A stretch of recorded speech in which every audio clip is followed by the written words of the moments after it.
Hey viewers, welcome back to my next game. Third game in the series. I just finished the first two, so I might as well finish off the trilogy. Well, there's another game on the Game Boy. It's kind of, I don't know if it's not really a remake of the other games, but it's kind of, doesn't really fit in the trilogy, like, plot-wise or whatever. Because there is a plot actually tying them all together, so, yeah. Game Boy game I probably won't get into.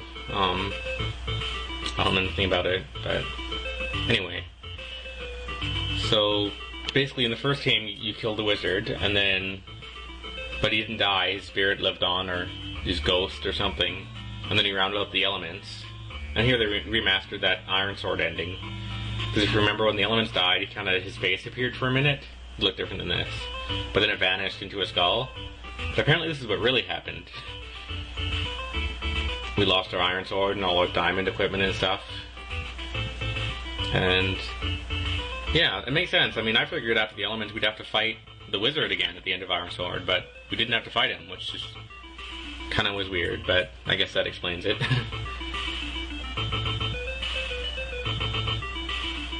And he goes to castle place.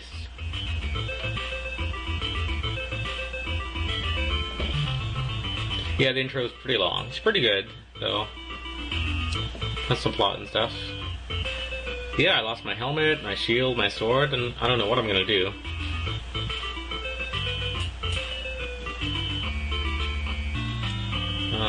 Well, looks like there's some little blue alien bandit things in the trees. Yeah, I find this game highly underrated. I mean, it's nothing like the other two games. You can also off in the title screen there are 3 helmets. You can be a wizard, a thief, and a knight instead of just a knight. So that's cool. It kind of gives you lots more abilities. So you can switch between the 3 classes as well as the 3 different levels between the classes. So like, I started at level 0 everything, but when you get a level 1 wizard, you get some abilities. You can get a level 2 wizard, who can use new abilities, and you can switch back between the levels to use your older abilities. So really there's like 9 forms you can take, basically. And the game's not linear at all. You basically have to wander around and find everything and basically you have to get all your power-ups, get to level 3 of all the classes, and then find a way to get to the final boss and win the game. Like that. So there's lots of little optional things too, like in Iron Sword there was the items of Sindarin. There's 6 treasures kind of similar to that you don't really need.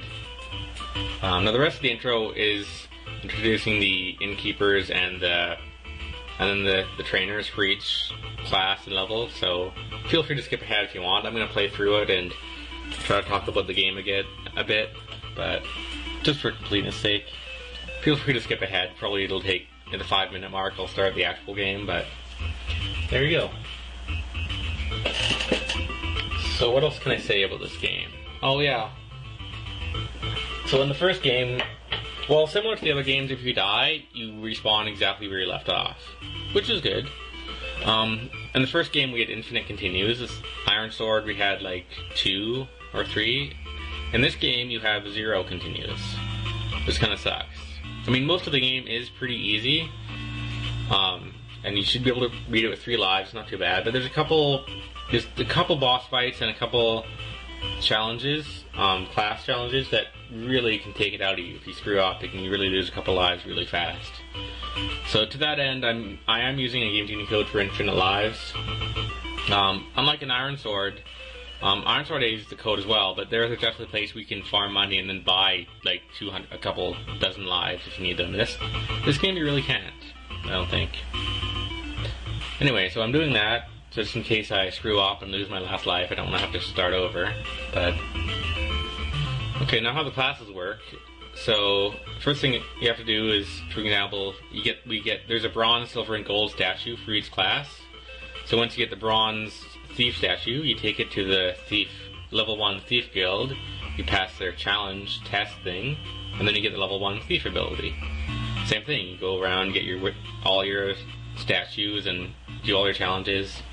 So usually it's like, okay, you find where it is, you defeat the boss, you get the statue, you bring it to the guild, defeat their challenge and their boss, and then you get the ability which unlocks new areas and new zones, and you continue on like that. Lots of exploration and stuff in the meantime. Oh, I guess there's the layout of the game too. There's 3 zones. There's the town in the middle, and then the underworld below it, and the palace above it. And then the final area is the inner palace, where the king is. So you start out in the town, and the first thing we got to do is get the level 1 abilities for everyone, and then the 2 and 3 and so on. So that's most of the game. As before, there's gold and keys and food. The purpose of gold is mostly just to buy keys. Well, to buy about probably no more than 15 or 20 for the whole game. But there you go. You can also buy food for it. So money is basically your main source of healing yourself. For example, if you can get hit by enemies, but you can go buy food to replenish it. Or if you fail a class challenge, they takes off 3 hit points.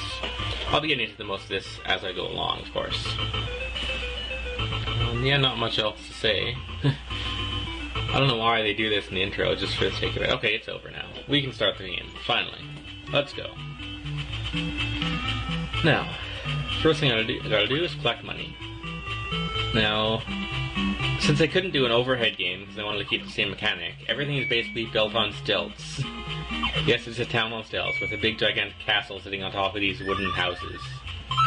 I know, it doesn't sound right, but... Okay, first thing, we've got to get some money to buy some keys. And this should be in right here. Oh yeah, one more thing. Right now I don't have a class. I'm kind of classless. Or you could say I'm a level 0 knight. So he can talk to any innkeeper. But for the most part, like, the innkeepers in the town will only talk to you if you're a thief. Or, sorry. Yeah, a thief. And innkeepers in the underworld only like wizards. And in the palace, they only like knights. So, there you go. So now that we have some keys, you can see there beside my 1-ups, there's the keys laid out. Also, so you can sometimes enter through windows, like if they're open like that. But for now, I'll just unlock this door, and there we have it, right away. Bronze thief statue. Yay! And it appears right there. Now we can only carry 4 items at a time, and items include both statues and treasures. So there's 6 treasures overall. But of course, if you have, say, 2 treasures and 2 statues, you can't pick up another treasure or statue. So what I'm going to do is I'm going to leave all the treasure until near the end, until I have level 3 of every single class. Then I'll collect the treasure. So what you do is you turn in, say you find a treasure in the town, you have to turn it in to the wise man of the town, and he'll give you some advice or plotline hints or whatever. Again, bonus stuff that we don't really need to do. I'm going to do that for completion, but that's not until later. So there we go, let's do the test. The level 1s should be pretty easy. All the tests use the same layout. Like the level 2 thief test and 3 thief test will use this same kind of use this exact same room and platforms and space and everything, but it just gets harder. Like more weapons, more things added. Uh-oh.